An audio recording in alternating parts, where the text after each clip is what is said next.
Para eso está con nosotros una persona calificada, un gran profesional que yo admiro mucho, el doctor Naem Reyes. Acompáñame, vamos a conversar con él.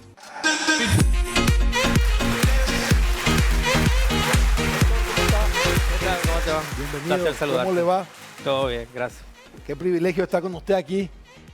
Es así, en 8 días se define muchas cosas, no solo en los Estados Unidos, sino también que van a impactar al mundo. Bueno, por supuesto que la elección de los Estados Unidos es un tema que trasciende las fronteras de esta potencia porque justamente es una de las líderes globales en materia económica y de todo lo que es el sistema westfaliano, entiéndase. El orden internacional occidental descansa en gran medida de esta potencia y por supuesto que el cambio de la dirección de quién va a estar en la sala oval obviamente que tiene unas importantes consecuencias en los próximos 4 años. Totalmente. Me gustaría poner un poco en contexto quiénes son los dos candidatos. Si le parece, empezamos por Donald Trump. Bueno, Donald Trump viene de ser justamente el presidente de Estados Unidos número 45 y efectivamente él perdió la reelección el periodo pasado por un proceso muy cuestionado.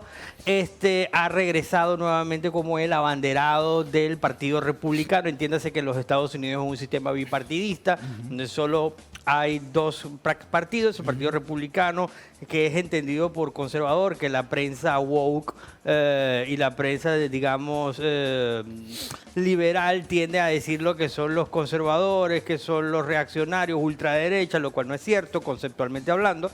Y luego tenemos el Partido Demócrata, con su abanderada, que es la actual vicepresidenta de la República, Kamala Harris.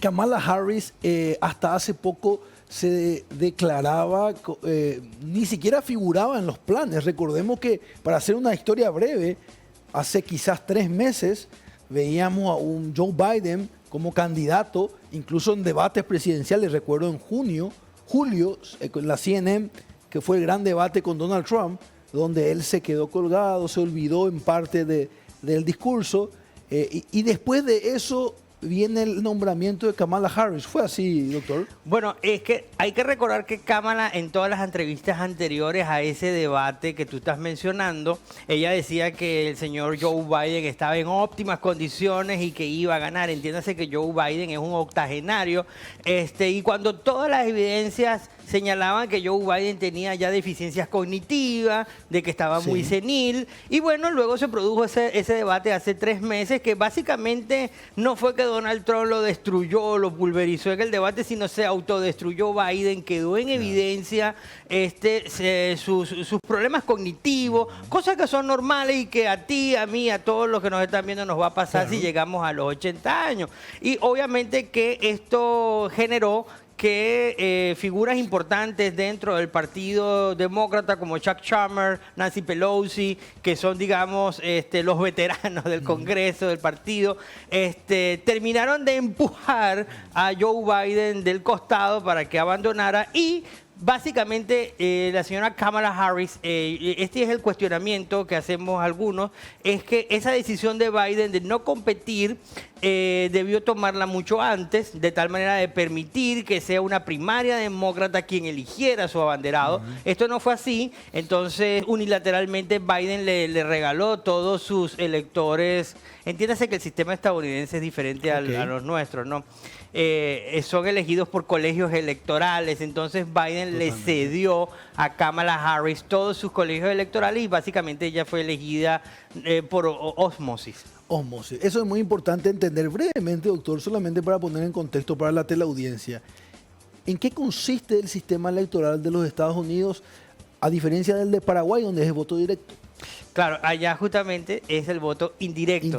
Y además que es un voto muy típico. Nosotros en América Hispana tuvimos estos votos indirectos en el siglo XIX.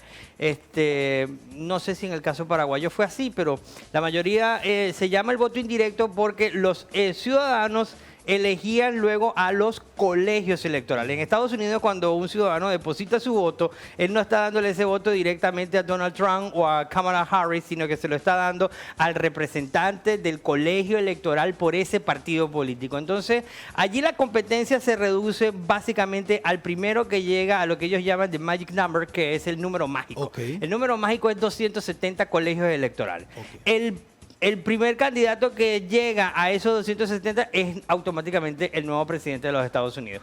Entonces, ese es el voto, el sistema electoral que se constituye a través de votos de colegios electorales, y esos colegios son los que finalmente deciden quién va a ser el próximo presidente. Qué interesante. Y también es importante recordar que, a diferencia del Paraguay, que es un país unitario, los Estados Unidos es un país federal. Entonces es distinto, son estados y cada estado representa la cantidad de habitantes, no tiene el mismo peso cada colegio por estado. Efectivamente, y por ejemplo, los estados que más colegios electorales tienen, por supuesto, son los más poblados, como California, el mismo estado de Nueva York. Hay estados muy claves como Texas. es Texas, que son... Ahí los Estados Unidos es muy simpático política y electoralmente hablando, porque es como los aeropuertos en Estados Unidos. Tú cuando llegas a Miami, el aeropuerto todo es de American Airlines. Cuando llegas a Austin, Texas, entonces ahí el aeropuerto todo es de, ¿cómo que se llama? De United. Antes Claro, iba a lo decir, me mismo en cayó la Atlanta, cédula. sí. Yo iba a decir, Continental. Bueno, allá también los estados son por partido. Entonces, Rojo y azul. el rojo y azul. Texas, por ejemplo, tradicionalmente ha sido un estado republicano, como Nueva York. Los estados de la costa oriental de los Estados Sí. Unidos generalmente son como son demócratas, son azules. Okay. Y básicamente la elección en Estados Unidos se termina definiendo por lo que se llaman los estados pendulares o los estados claves, que son 7. 7. Son 7. Pensilvania. Ese es el número 1, Pensilvania, porque tiene 19 colegios electorales, pero luego viene lo que llaman el Blue Wall, que es la muralla azul, que es Pensilvania, Wisconsin y Michigan. Y luego te quedan otros 4 como North Carolina, Georgia, Nevada y Arizona. Okay. Entonces, esos son los 7 estados pendulares. Y aquí Se define. es, digamos, lo interesante de los Estados Unidos. En las encuestas, porque todo el mundo seguramente ya está viendo las encuestas, ¿verdad? Las encuestas hasta hace muy poco las estaba ganando Kamala Harris. Tenía una ventaja, inclusive yo llegué a ver, como me estás diciendo tú, hace más o menos 3 meses, cuando Kamala pasó a ser la banderada del Partido Demócrata, llegó a estar 5 puntos por encima en la promedio nacional sobre Donald Trump.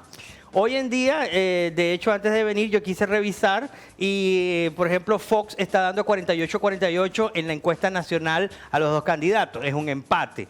Qué increíble. Sí, empate. Creo que el New York Times dice 50-50. También. Sí, en este momento, en lo que es la encuesta nacional, hay un empate técnico. Que no es electoral necesariamente. Y eso es lo que quiero destacar, porque acuérdate que Hillary Clinton le ganó en el voto popular, nacionalmente le ganó a Donald Trump, pero Donald Trump ganó en los colegios electorales. Y ahí es donde está el detalle. Yo quiero volver al tema de los colegios electorales porque lo último que acabo de revisar, que es lo más calientico que hay, es en NBC News, CBS, y de hecho hasta el New York Times me pareció muy curioso la semana pasada que David Cross, que es un analista de este importante medio, y entiéndase que el New York Times es un medio muy liberal, muy pro-demócrata, se pregunta ¿por qué rayos no va ganando Kamala Harris? Entonces, si revisamos lo que es la última en comportamiento de las encuestas en los estados pendulares, Kamala Harris solo va ganando en Michigan y en Wisconsin. Y los otros estados los está dominando Donald Trump en este momento. Por estos datos, yo no quiero vaticinar nada, Claro. pero a juzgar por esta tendencia que los números están reflejando ahora, a 7 días, a una semana de la elección, todo pareciera indicar de que va a ser una de las elecciones más reñidas en la historia de los Estados Unidos, incluso más de aquella de Al Gore con George W. Bush. Y yo no quiero atreverme a decir quién va a ganar porque justamente en Pensilvania hay un empate técnico porque Donald Trump apenas supera a Kamala poco más o menos 0.5 puntos porcentuales. Esto está súper reñido. Qué apasionante. Vamos a seguir conversando sobre esto. Mi querido Diego Martínez, Doctor, hace años que estás en Paraguay, ya sos como un paraguayo más de lo que es ese seguramente sentimiento como venezolano y de lo que conoce de la tierra paraguaya, sus costumbres. Y te hago esta pequeña introducción para preguntarte por cómo se mueve el gobierno paraguayo, por las características del Estado paraguayo, su vínculo con el mundo y en particular con Estados Unidos, por las dos propuestas de estos dos modelos. A tu criterio, ¿cuál crees que, si bien vos decís, hoy no puedo decir quién me parece que va a ganar, a tu criterio, por cómo Paraguay se mueve ante el mundo y con Estados Unidos, ¿cuál crees que es el modelo que le conviene de los dos en estas elecciones que le conviene a Paraguay? Bueno, lo que pasa es que en el caso de Estados Unidos, para con América Latina en general, ha tenido una pérdida de importancia estratégica desde los tiempos de Barack Obama. Yo personalmente, y lo digo con absoluta seriedad, ¿no? Entiéndase que yo soy un técnico, no evidencio que va a haber un importante cambio o un giro de Washington para con América Latina y concretamente con Asunción. Básicamente ahí no hay mayores cambios. claramente, eso me gustaría conversar un poquito de ese tema. Por ahí decía un profesor mío que el presidente de los Estados Unidos es un emperador fuera de Estados Unidos y es mucho más tímido del poder interno, ¿verdad? Es así, por la institucionalidad. Nosotros hablamos mucho en Paraguay de falta de institucionalidad, que ese es el desafío. Entonces yo me pregunto, doctor Naem, y quiero que usted nos responda, la institucionalidad de los Estados Unidos, es decir, el Estado, las reglas, la Constitución, el funcionamiento de los poderes del Estado, ¿va a alterar tanto 5.000 personas nuevas, que es lo que se estima que trae un nuevo gobierno? ¿Va a cambiar tanto un Estado, un gobierno rojo de un gobierno azul, un Trump, un Kamala internamente? Bueno, tenemos que verlo en cuáles son los nudos de la política interna actualmente en los Estados Unidos. Son 3 puntos fundamentales. La elección hoy por hoy se rige, uno, por el factor económico, la inflación. El punto número 2, la frontera sur. Okay. Y punto número 3, el llamado derecho reproductivo de la mujer. Palabras más, palabras menos, el aborto. 3 pilares. Entonces, esos 3 topics es lo que va a decidir la elección en Estados Unidos. 2 puntos de esto favorece a Donald Trump, que es el punto de la frontera sur, que ha sido muy pésima la gestión de Joe Biden a cargo justamente de Kamala Harris y de René Mayorkas. Y luego el segundo punto de la inflación. Recordemos que cuando comenzó esta guerra de Ucrania, conversábamos mucho Diego y yo anteriormente, la guerra de Ucrania con Rusia ha generado un enorme impacto inflacionario, no solamente en Europa, sino también en Estados Unidos. Yo me quedé impresionado que hasta un bistec costaba $30, un bife, sí. $30, llegó a costar $30 un bife. Entonces, eso obviamente que impactó mucho los hogares promedio en Estados Unidos.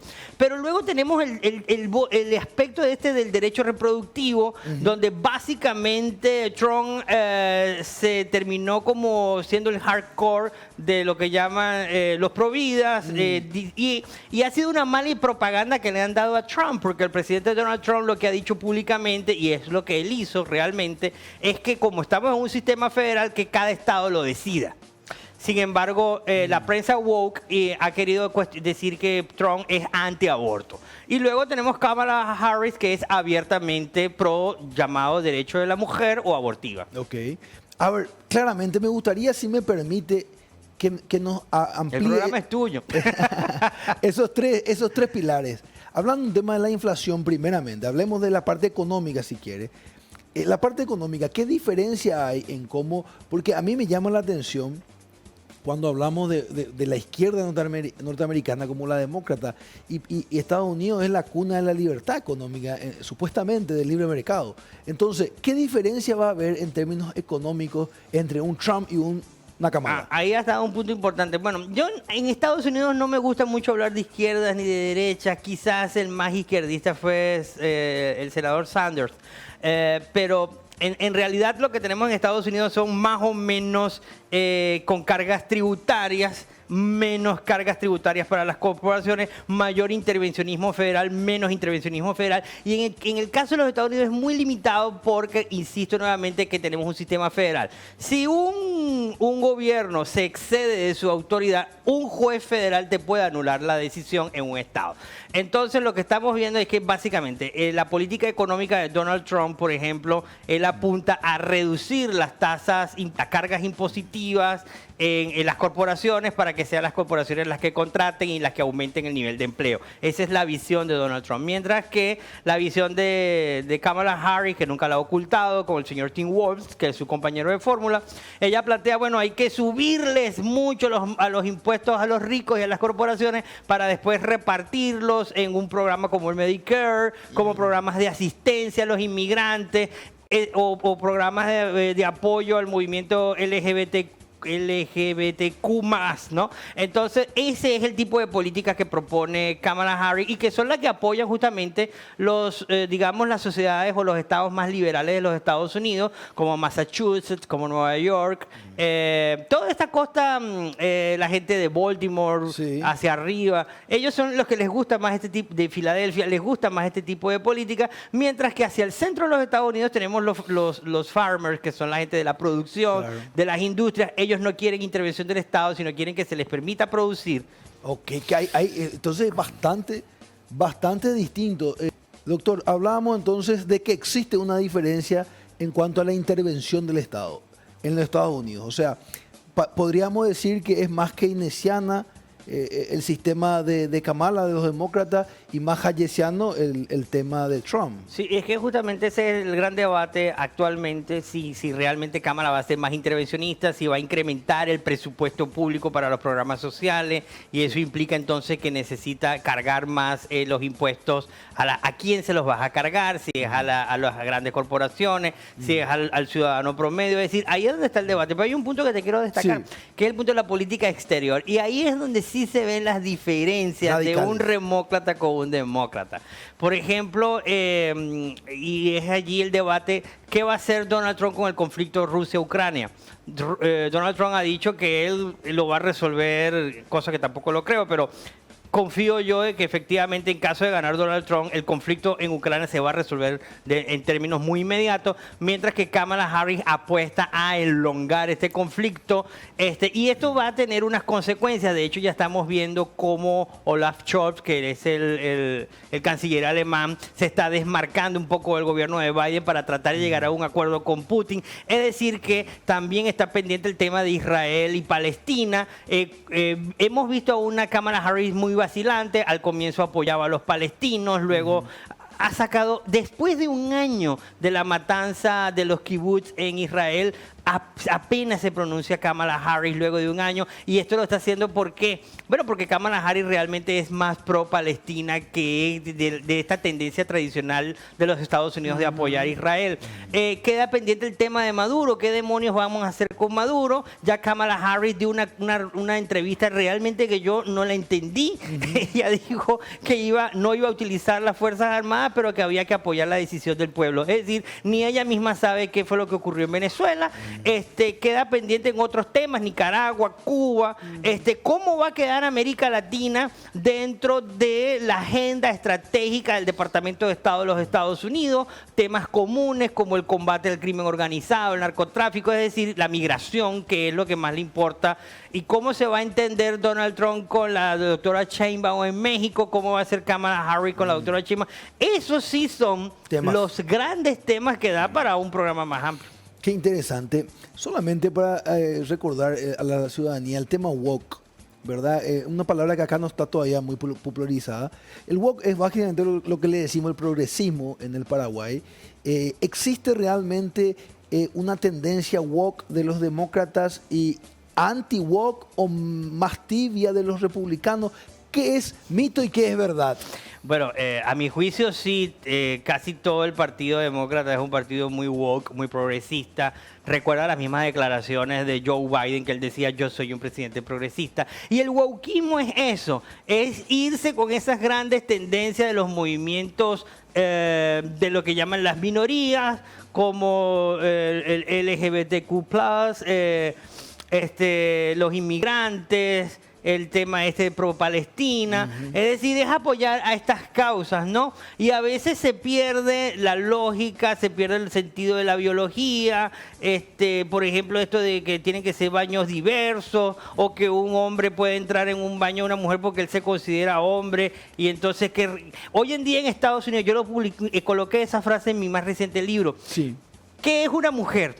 Entonces, hoy en día en Estados Unidos no se puede definir qué es una mujer, porque, bueno, es tan confuso el concepto que termina siendo, pues, abstracto e incomprensible. Y eso es el wokismo, mientras que el Partido Republicano, el otro día me decían, bueno, tú eres republicano. Yo le dije, ¿por qué? Bueno, porque tú eres hombre, porque te gusta el béisbol, porque apoyas a Donald Trump. Es decir, esto es simplismo, lo cual no es cierto, ¿no? Yo creo que lo fundamental acá es el rescate y la pervivencia de la libertad y de la democracia, como son parte de los valores liberales weberianos tradicionales de las sociedades occidentales. Claramente, claramente. Eso es lo que se va a definir entonces en el 5. Hay que estar atentos, creo que desde Paraguay, con lo que va a pasar, porque eso afecta el mundo. Ahora, una pregunta que yo le tengo, doctor. ¿Interviene algún voto en la OTAN, en las Naciones Unidas, con un gobierno? Y ahí quiero que desmitificar qué tan poderoso es, ¿verdad? Si los Estados Unidos, con Donald Trump, va a incidir en sus políticas en organizaciones como la ONU o como la OTAN, en temas ideológicos. Entiendo que en la guerra es clara, pero en temas ideológicos, ¿puede ganar una pulseada un republicano o eso ya es más? Es que el sistema internacional es tan complejo que un solo actor no te va a cambiar todo.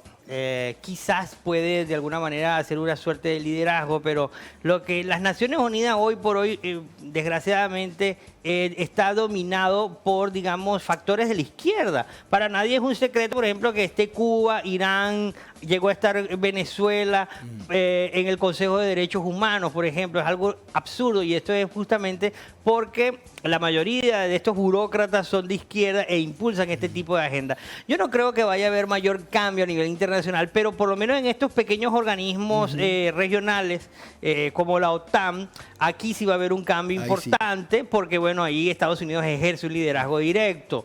En otros espacios, por ejemplo, en la Organización de Estados Americanos, ahí se disipa mucho, porque más bien hoy por hoy hay un sentimiento muy antiestadounidense, hay una emergencia del latinoamericanismo. Entonces, digamos que el papel de Canadá y Estados Unidos dentro de la OEA hoy en día es muy pobre.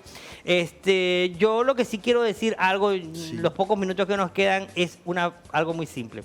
Quien gane Pensilvania va a ser el próximo presidente de los Estados Unidos. Eso es categórico. Yo tengo dos preguntas finales, doctor, y quiero aprovechar su conocimiento y su independencia también en discurso. Eso es muy importante, esa libertad que usted tiene para decir lo que opina. Soberanía versus globalismo. El mundo se está partiendo en estas dos grandes corrientes. Alguna vez, hace unos años, estudiábamos la izquierda, el comunismo versus el capitalismo libre mercado. Hoy parece que esa dialéctica ha desaparecido. ¿Existe soberanos y globalistas? ¿Eso es así? Sí, sin duda. Pero yo quiero agregar algo, ¿no? El mundo está globalizado desde el 12 de octubre de 1492. Eso siempre se lo decía yo a mis estudiantes, y es que en el mismo momento en que todos los continentes de la Tierra quedaron integrados dentro de lo que posteriormente fue el sistema capitalista mundial, estamos en un sistema globalista. Ahora, lo que sí estamos viendo hoy en día, evidentemente, es que pareciera que hay una tendencia para socavar lo que es el Estado como hoy conocemos, ¿no? ¿Y qué significa esto? Bueno, cada día observamos más a una organización de Estados americanos, como por ejemplo un Antonio Guterres, que la misma organización de la salud tratan de desarrollar unas suertes de agendas que tienen que los países sí o sí obedecer. Y en ese sentido yo quiero destacar la valiente posición del presidente Milei de Argentina, que dijo: nosotros no firmamos la Agenda 20, el pacto del futuro. ¿Por 2045. qué? Exacto. ¿Por qué no firmamos el pacto del futuro? Porque el pueblo de Argentina me votó a mí para desarrollar unas políticas que nosotros decidimos en Argentina, y no no estamos facultados para acompañar una agenda que no hemos construido nosotros. De hecho, hoy en día pareciera que este es el gran debate, que cada día se pierde más la soberanía nacional, las fronteras se desaparecen en aras de darle mayor facultad, autoridad a estos órganos supranacionales que de alguna u otra manera terminan decidiendo. Porque mira, el caso de las cuarentenas. Hubo países que no había necesidad de hacer cuarentenas. ¿Y qué hizo la Organización Mundial de la Salud? Los obligó a someter a las poblaciones en cuarentena. Hubo el caso de Suecia, por ejemplo, que el primer ministro dijo, bueno, pero si aquí la gente casi ni sale, ¿para qué yo voy a poner una cuarentena? O la tasa de contagio en Suiza, en Estocolmo era muy baja, ¿para qué voy a imponer una cuarentena? ¿Y qué terminó pasando? Eyectaron a primero el ministro de Salud y después el primer ministro de Suecia. Es decir, que estamos viendo que efectivamente estos órganos supranacionales de alguna u otra manera están ejerciendo una abusiva e indebida influencia sobre los gobiernos nacionales, por tanto socavando la soberanía nacional. Y ahí machea Kamala versus Trump. Machea. Claro, porque Kamala es muy pro esta agenda, mientras que Donald Trump está más hacia, digamos, al ser conservador, a fortalecer lo que es la soberanía nacional. Doctor, la última y tengo que cerrar. ¿Usted cree que realmente esa intervención aparente que tuvo los Estados Unidos en el Paraguay en abril pasado, del año pasado, designando ciertas personas como corruptas, en plenas elecciones llamó la atención acá realmente? ¿Usted cree que puede cambiar algo eso si gana Trump, si gana Kamala, o eso tiene que ver con el Estado, el Deep State de los Estados Unidos?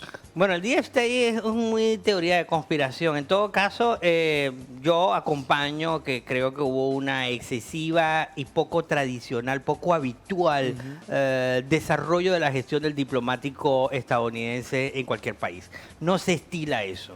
Punto número uno. A mí me sorprendió como profesor de Relaciones Internacionales. En segundo orden de ideas, además que fue un diplomático y no el Departamento de Justicia, que es la instancia habitual por la que se producen este tipo de declaraciones. Pero apartando todo esto, probablemente al haber un nuevo secretario de Estado en Washington van a remover algunos embajadores, y estos embajadores obviamente van a tratar de desarrollar la perspectiva de la política exterior del quien esté en este momento sentado en el Salón Oval. O sea, el Departamento de Estado depende del gobierno de turno. Por supuesto. Ok, esa es una información clara. Doctor Naim Reyes, un privilegio conversar con usted. Gracias a usted. Estuvo con nosotros el doctor Naim y hablando de qué va a suceder el próximo martes 5 de noviembre en los Estados Unidos y el mundo.